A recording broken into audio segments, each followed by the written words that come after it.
ये टीवी वाले भाई पिक्चर चालू करो बे।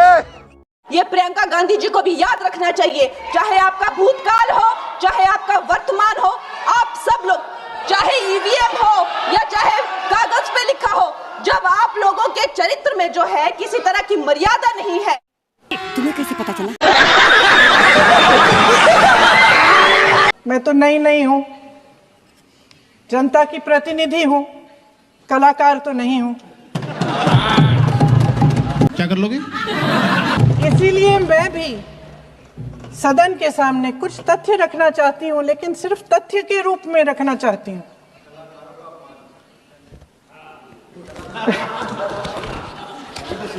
मैं उदाहरण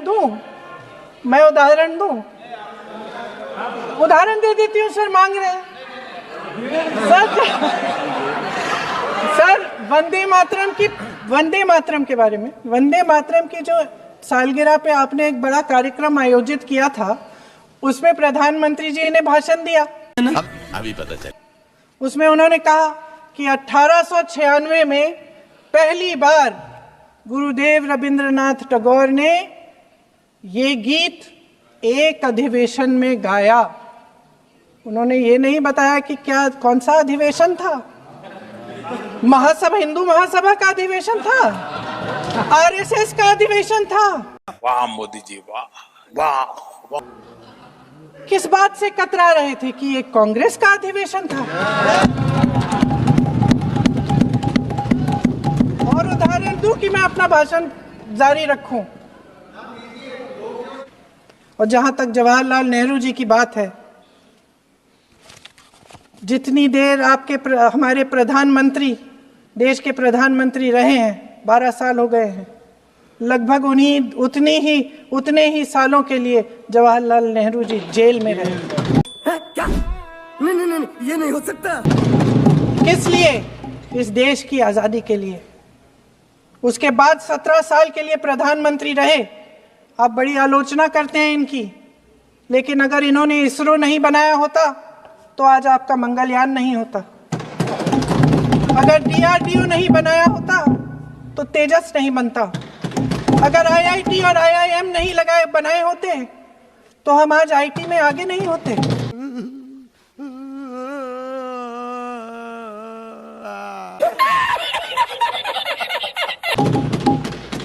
अगर एम्स नहीं बनाया होता तो हम कोरोना की जब बड़ी चुनौती का सामना कैसे करते? हाँ, कोई बना कुछ भी। इसका मतलब है इस मुद्दे का जवाब नहीं है आपके पास। नहीं, मुझे मजाक नहीं उड़वाना अपनी चीज का, मैं नहीं बताऊंगा।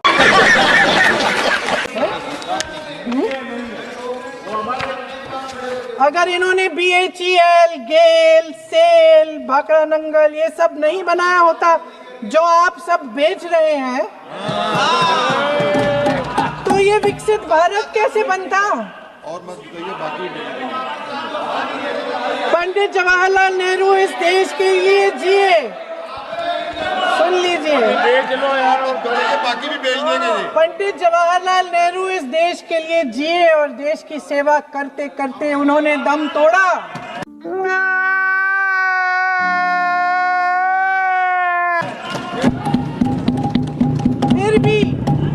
फिर भी सुन लीजिए, मेरी एक सलाह ले लीजिए।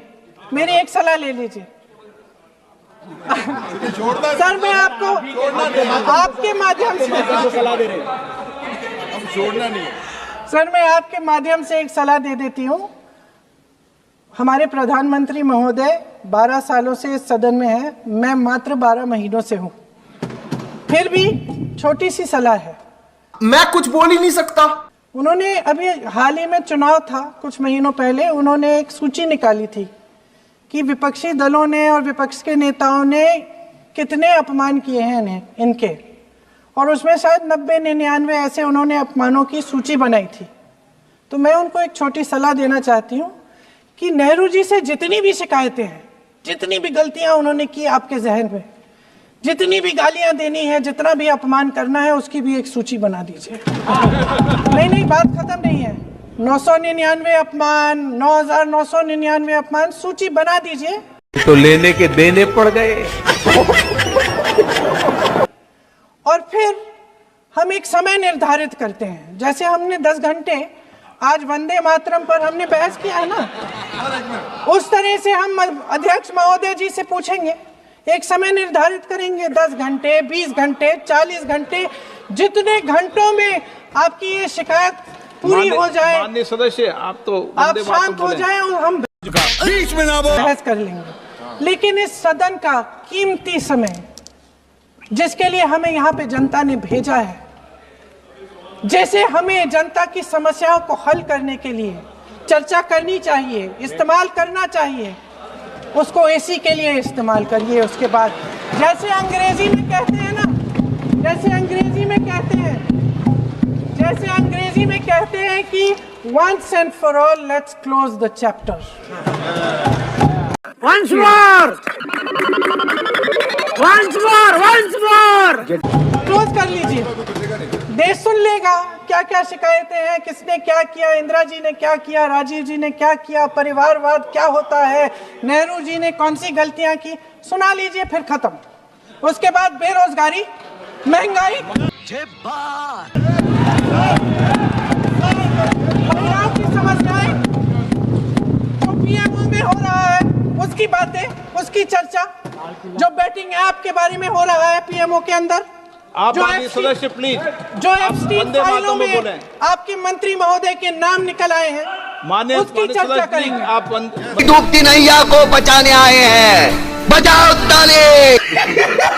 तो दोस्तों फाइनली अपनी इस वीडियो का हो चुका है दी एंड। उम्मीद है कि आपको हमारी ये वीडियो अच्छी लगी होगी। अगर वीडियो अच्छी लगी हो तो वीडियो को लाइक करके चैनल को सब्सक्राइब जरूर कर लेना। तो मिलते हैं नेक्स्ट वीडियो में, तब तक के खातिर टाटा बाय बाय।